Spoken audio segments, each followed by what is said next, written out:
আমনের গাছ কাটাই না কি কাটাই এটা আমনে কি মোবাইল লক করে মুগাদা ভাঙ গেল।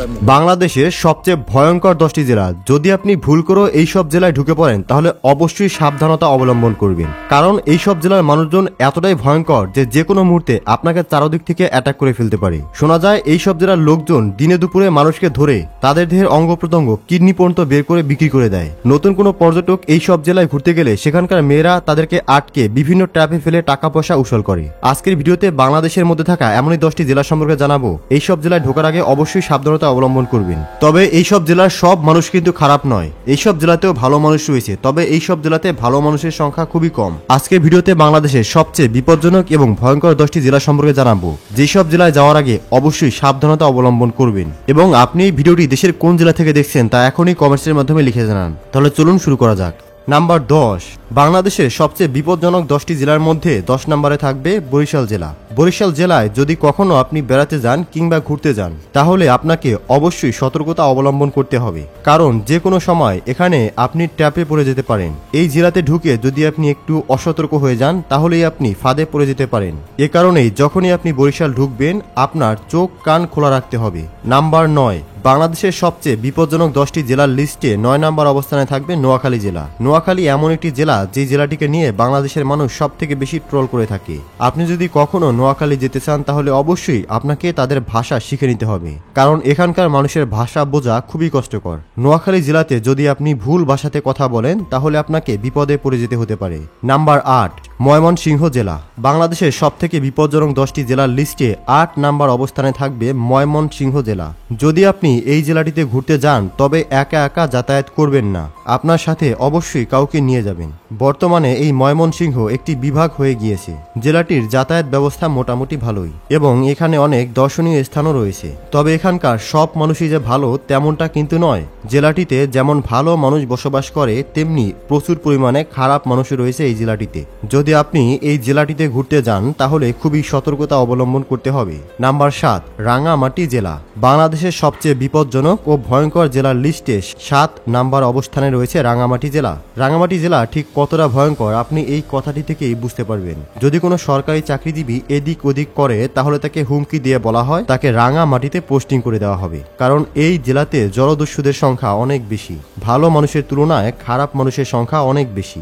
যদি আপনি এই জেলাটিতে যান তাহলে কখনই একা একা চলাফেরা করবেন না, আপনার সাথে অবশ্যই কাউকে নিয়ে যাবেন। যদি আপনি এই জেলাটিতে কখনো একা একা যান তবে আপনি ভয়ঙ্কর বিপদে পড়ে যেতে পারেন। তাছাড়াও যারা বাইকার রয়েছেন তারা কখনোই বাইক নিয়ে একা একা রাঙ্গামাটি যাবেন না। আর যদি আপনারা বাইক ট্যুরে যেতে চান তাহলে সবাই মিলে গ্রুপ ট্যুরে একসাথে বের হবেন। নাম্বার 6, বান্দরবান। বাংলাদেশের সবচেয়ে বিপজ্জনক 10টি জেলার লিস্টে 6 নম্বর অবস্থানে থাকবে বান্দরবান। এটি এমন একটি জেলা যেখানে পুলিশ বাহিনীদের সাথে সব সময় দোষীদের দ্বন্দ্ব লেগেই থাকে। শুধুমাত্র পুলিশ বাহিনী নয়, সেনাবাহিনী এমনকি বিজিবির সাথেও সবসময় এখানকার মানুষদের দ্বন্দ্ব লেগেই থাকে। তো এই জায়গাটিতে যাওয়ার সময় অবশ্যই প্রিপারেশন নিয়ে যাবেন, আর কখনোই একা একা কোথাও যাবেন না, কারণ এই জেলাটিতে যে কোনো জায়গায় যে কোনো কিছুই ঘটতে পারে। তারপরও যদি আপনি বান্দরবান জেলায় ঘুরতে যান তাহলে অবশ্যই সাথে ট্যুর গাইড নিয়ে যাবেন, যারা আপনাকে পথ নির্দেশনা দেবে এবং স্থানীয় হওয়ার কারণে সেখানকার বিপদ থেকে আপনাকে উদ্ধার করতে পারবে। নাম্বার 5, কক্সবাজার। বাংলাদেশের সবচেয়ে বিপজ্জনক জেলার তালিকায় 5 নম্বর অবস্থানে থাকবে কক্সবাজার। বাংলাদেশের যত মানুষ রয়েছে তাদের বেশিরভাগই শখ করে কক্সবাজার ঘুরতে যায়, কিন্তু আপনাদের উদ্দেশ্যে বলে দিতে চাই এই জেলাটি অত্যন্ত বিপজ্জনক একটি জেলা। কক্সবাজার জেলায় শুধুমাত্র বাংলাদেশের মানুষ ভিড় করে তা নয়, পুরো পৃথিবী থেকে হাজার হাজার মানুষ এই জেলায় ঘুরতে আসে। কক্সবাজার জেলাটি বিপজ্জনক তার কারণ হচ্ছে এখানে রাতের বেলা অনেক বিপদ সৃষ্টি হতে পারে। তাই রাতের বেলায় কক্সবাজার জেলাটিতে আপনি কখনোই একা একা বেশি দূর ঘুরতে যাবেন না। কক্সবাজারের বিপজ্জনক একটি জায়গার নাম হলো মেরিন ড্রাইভ রোড। এই জায়গাটি থেকে সব সময় দূরত্ব বজায় রাখবেন। তাছাড়া যেমনটা জানেন এই জেলাতে মাদকের ব্যবসা অনেক বেশি হয়ে থাকে। কক্সবাজার জেলাটিতে প্রচুর পরিমাণে মাদকের লেনদেন হয়ে থাকে। তো যারা কক্সবাজারে যাবেন তারা সব সময় হোটেলের আশেপাশে ঘুরবেন, সমুদ্রের আশেপাশে ঘুরবেন। আর যদি একান্তই দূরে বা মেরিন ড্রাইভে যেতে হয় তাহলে সাথে অবশ্যই অভিজ্ঞ ট্যুর গাইড নিয়ে যাবেন। আসলে এই ভিডিওটির উদ্দেশ্য হচ্ছে আপনাদেরকে সচেতন করা যেন কোনো বিপদে ফেসে না যান। নাম্বার 4, নারায়ণগঞ্জ জেলা। বাংলাদেশের সবথেকে বিপজ্জনক 10টি জেলার মধ্যে 4 নাম্বার অবস্থানে রয়েছে নারায়ণগঞ্জ জেলা। আপনারা হয়তো মনে মনে ভাবছেন এই জেলাটি আবার কেন বিপজ্জনক হলো। যেমনটা জানেন, নারায়ণগঞ্জ জেলা একটি শান্তিপূর্ণ জেলা নয়। এখানে প্রায় রাজনৈতিক দ্বন্দ্ব লেগেই থাকে। বাংলাদেশের ইতিহাসে সবচেয়ে বড় বড় দুর্ঘটনা ঘটে গিয়েছে এই নারায়ণগঞ্জ জেলাতে। তো আপনি যদি কখনো এই জেলাটিতে ঘুরতে যান তাহলে সব সময় বন্ধু বান্ধবদেরকে সাথে নিয়েই ঘুরতে যাবেন, কারণ এখানে আপনি একা বের হয়ে একটু ভুল করলেই আপনাকে ফাঁসিয়ে দেওয়া হতে পারে। তাছাড়াও এই জেলাটিতে কোনো মানুষের সাথেই অযথা তর্ক বিতর্কে জড়াবেন না। মনে রাখবেন, এই জেলাটি বাংলাদেশের একটি বিপজ্জনক জেলা। নাম্বার 3, কুষ্টিয়া। বাংলাদেশের সবথেকে বিপজ্জনক 10টি জেলার লিস্টে 3 নাম্বার অবস্থানে থাকবে কুষ্টিয়া জেলা। কুষ্টিয়া জেলাটি খুব একটা শান্তিপূর্ণ জেলা নয়। আপনি যদি এই জেলাটিতে কোনো কারণে ঘুরতে যেয়ে থাকেন তাহলে সব সময়ই সাবধানে থাকবেন এবং আপনার আশেপাশে সব সময় আপনার বন্ধু বান্ধবদেরকে রাখার চেষ্টা করবেন। রাতের বেলায় এই জেলাটিতে কখনোই একা একা বের হবেন না।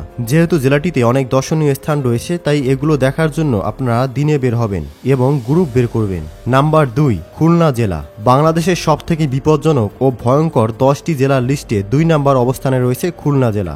বাংলাদেশের অন্যতম কুখ্যাত একজন ক্রিমিনাল হচ্ছে এরশাদ শিকদার এবং এই এরশাদ শিকদারের বাড়ি ছিল খুলনায়। আশা করি তার সম্পর্কে আমাকে নতুন করে কিছু বলতে হবে না। বাংলাদেশের কুখ্যাত সন্ত্রাসী এরশাদ শিকদার দিনে দুপুরে মানুষকে হত্যা করে তার লাশ খুলনার ভৈরব নদীতে ফেলে দিতেন। সে দিনে দুপুরে হত্যাকাণ্ড করলেও তার বিরুদ্ধে সাক্ষী দেওয়ার সাহস কেউই দেখাতো না। তো যাই হোক, আপনি যদি এই খুলনা জেলাতে ঘুরতে যান তাহলে সব সময় চেষ্টা করবেন নিজেকে সেফ রাখার জন্য। খুলনা জেলার মানুষের সাথে কখনোই তর্ক বিতর্কে জড়াবেন না। যদি তর্ক বিতর্কে জড়িয়ে যান তাহলে আপনি ভয়াবহ বিপদে ফেসে যেতে পারেন। নাম্বার 1, ব্রাহ্মণবাড়িয়া।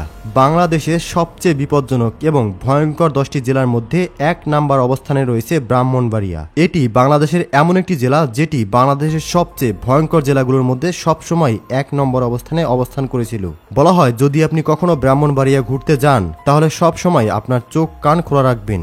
আর যদি আপনি একা ঘুরতে যান তাহলে ভুল করেও রাতের বেলা ব্রাহ্মণবাড়িয়াতে একা বের হবেন না।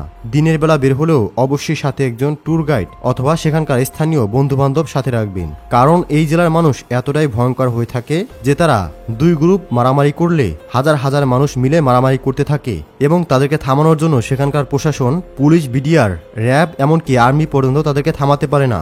আর যদি কোনো জেলার মানুষ এই জেলাতে ভুল করে ঢুকে পড়ে এবং তাদের সাথে খারাপ আচরণ করে তাহলে তার সাথে ভয়ঙ্কর কিছু হতে পারে, তাকে মেরেও ফেলা হতে পারে। তবে এখানকার সব মানুষ কিন্তু খারাপ নয়, এখানকার অনেক মানুষ ভালোও রয়েছে। তবে যদি আপনি তাদের সাথে খারাপ আচরণ করেন তবে আপনি ভয়াবহভাবে ফেসে যেতে পারেন। তাই এই জেলাটিতে ঘুরতে গেলে অবশ্যই সাবধানতা অবলম্বন করবেন। সুপ্রিয় দর্শক, আমাদের উদ্দেশ্য কোনো জেলাকে ছোট করা নয়।